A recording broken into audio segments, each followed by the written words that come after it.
Hello everyone, good morning, welcome back to the channel. আশা করব প্রত্যেকে ভালো আছো, সুস্থ আছো। আজকে 8ই মার্চ স্যাটারডে, এখন সকাল 9:30 বাজছে। আর আজকে দেখো সকাল সকাল আমরা নিচে চলে এসেছি গ্যারেজে। তোমাদের দেখালাম আমাদের গাড়িটা রাখা আছে, গাড়িটার অবস্থা খুবই খারাপ। একটা কথা না বললেই নয়, আজকে হচ্ছে আমাদের গাড়িটাকে বিদায় জানানোর দিন। হ্যাঁ, আমরা গাড়িটাকে সেল করে দিয়েছি, আজকেই আমাদের গাড়িটা নিয়ে চলে যাবে। তো তোমরা অনেকেই নিশ্চয়ই প্রশ্ন করবে কেন আমরা গাড়িটাকে সেল করে দিলাম। তো সবটাই তোমাদের সাথে শেয়ার করব। চলো ব্লগটাকে স্টার্ট করছি, তোমরা চেক করতে থাকো। ওই দেখ গাড়ির বালিশ বালিশ করিস।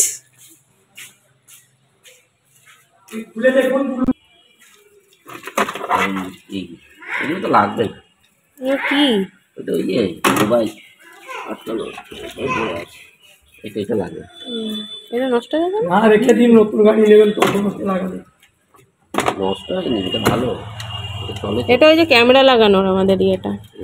আর ওটার মধ্যে টিস্যু ফিস্যু কিছু নেই? ক্যামেরা বা মোবাইল এসব টিস্যু ওইটা তো দিয়েছিল, 700টা দিয়েছিল, নিয়ে শেষ হয়ে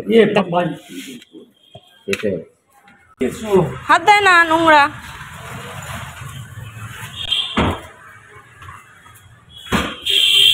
তোর গিফট,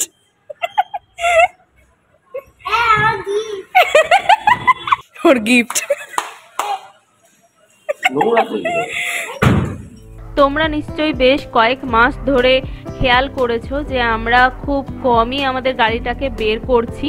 আর ব্লগেও তোমাদের সাথে অনেকবার শেয়ার করেছি যে আমাদের গাড়িটা যেহেতু খারাপ, তাই বেশিরভাগ সময় আমরা ক্যাবে যাতায়াত করছি। তো মাঝখানে অনেক দিন ধরে গাড়িটা আমাদের গ্যারেজে পড়েই ছিল, চালানোর মতো অবস্থায় ছিল না। আর আমাদের গাড়িটা বেশ অনেক বছরের পুরনো হয়ে গেল। এই গাড়িটা হচ্ছে 2007-এর গাড়ি। সৌম্য 2016 সালে সেকেন্ড হ্যান্ড এই গাড়িটা নিয়েছিল। তো বুঝতেই পারছো এই গাড়িটা অনেক বছর হয়ে গেল, অনেক বছরের পুরনো গাড়ি, যার জন্য শেষের দিকে লাস্ট 1 বছর ধরে গাড়িটা খুব প্রবলেম করছিল।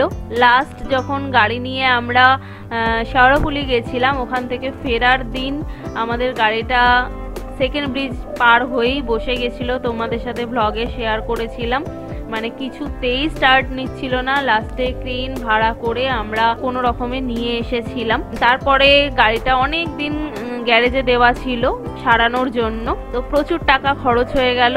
তারপরেই আমি আর সৌম্য ঠিক করলাম যে গাড়িটাকে এবার আমরা সেল করে দেব, কারণ তোমরা নিশ্চয়ই জানবে যে 15 বছর হয়ে গেলে সেই গাড়ি আর চলে না। আর যেহেতু আমাদের গাড়িটা সেকেন্ড হ্যান্ড ছিল, এই গাড়ির আর সেরমভাবে দাম পাওয়াও যেত না। লাস্টে আমরা স্ক্র্যাপে দিয়ে দিলাম। যদিও খুবই খারাপ লাগছিল, জানি না সৌম্যর কতটা খারাপ লাগছিল, কিন্তু আমার ভিতরে ভিতরে খুবই খারাপ লাগছিল। কুট্টুস তো জানো কেমন গাড়ি পাগল, সারাক্ষণ বাবার গাড়ি করবে। আর ঘরেও তো সারাক্ষণ দেখো গাড়ি নিয়েই থাকে।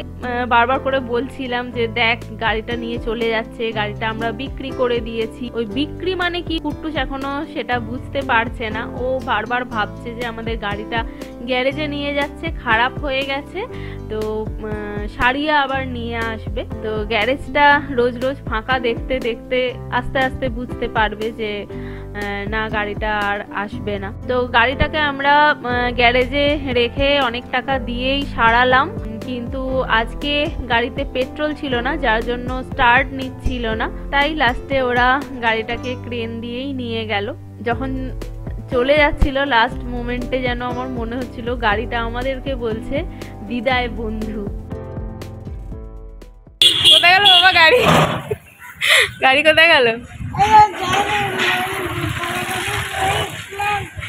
কুট্টুস দেখো এখন যা দেখে সবই দেখি কপি করে। নিচে দেখে এলো আমাদের গাড়িটা ক্রেন দিয়ে নিয়ে গেল।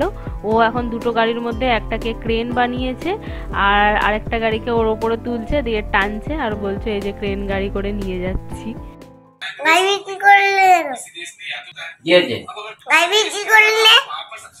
কেন ওই যে তুমি গাড়িতে ওটা হাত দাও।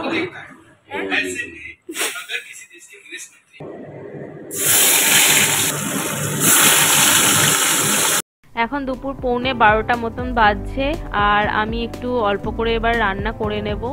অনেকটা লেট হয়ে গেল আজকে রান্না টান্না করতে। সকালবেলা শুধু একটু আলু ভাজা করেছিলাম, ব্রেকফাস্টে আমরা মুড়ি দিয়ে সকালবেলা ওই আলু ভাজাই খেয়েছি। এখন একটু মাছের ঝোল আর ভাত করব, যেহেতু নিচে ছিলাম এতক্ষণ ধরে, ওই জন্য অনেকটাই লেট হয়ে গেছে। আজকে বেশি কিছু আর রান্না করব না, তবে কালকে রাত্রিরে আমি একটু ডাল আর ডাঁটা আলু পোস্ত করেছিলাম, ওটা ফ্রিজে আছে, ওটা বের করে গরম করে নেব। ওই দেখ আরো মাছ আছে, আমি খাবো না। মাছ দিয়ে আর কি দিয়ে খাবি? ওই আলু ভাজা। ওই যে আলু ভাজা আছে, আমি খাবো। তুমি ওইটা খাবে, আমি ওইটা খাবো।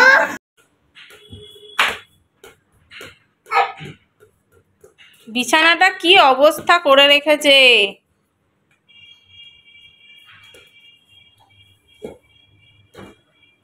হয়ে গেছে আমার মাছের ঝোল, আর এখানে করেছি টমেটোর চাটনি, টমেটো আর আমসত্ত্ব দিয়ে চাটনি করেছি।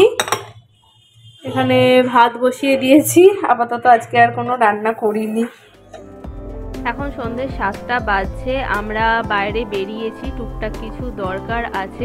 বেশ কিছুদিন হয়ে গেল আমার মিক্সির যে ছোট কন্টেনারটা, ওটাই আমার বেশি ইউজ হয়, যেহেতু কম মশলা করি, তো ওটা ভেঙে গেছে, ওটায় মশলা করতে বেশ অসুবিধা হচ্ছে। ওই জন্য সৌমকে বললাম যে চলো একটা নতুন নিয়ে আসি। আর আমার মিক্সিটা হচ্ছে ফিলিপসের, তাই ফিলিপসের না হলে ঠিকঠাকভাবে সেটও হবে না। কোথায় গেছিলে? বাবার গাড়িটা নেই, দেখো না। যা নেই, আর থাকবে না বাবাই। ও এসেই আগে বাবার গাড়িটা দেখে গ্যারেজে, বলছে বাবার গাড়িটা নেই। নেই তো, আর তো থাকবে না, নিয়ে চলে গেছে। নাম নিচ্ছি, চাবিটা কোথায়? তুমি তো নেই। বসবে, হোমওয়ার্ক করে নেবে, কালারটা করে নেবে। এখন রাত 9টা বাজছে, সৌমকে বললাম কুট্টুসকে একটু হোমওয়ার্কগুলো করিয়ে দিতে, আর আমি এদিকে দেখো কড়াইশুঁটির কচুরি করছি। এবারে সিজন তো প্রায় চলেই গেল, ঘরে বেশ অনেক কটা কড়াইশুঁটি ছিল, তো ওইগুলোকে একটু পেস্ট করে আমি মশলা করে কড়াইশুঁটির কচুরি করছি। আর কিছুদিন পর তো কড়াইশুঁটি পাওয়াও যাবে না, তাই সৌমকে বললাম এই বছরের মতো শেষবার আজকে খেয়েই নিই। এই বছর শীতে আমি একবারই করেছিলাম, আর এই আজকে করলাম। আর তার সাথে একটু চানা মশলা করেছিলাম, আর বাইরে থেকে আসার সময় মিষ্টি নিয়ে এসেছিলাম।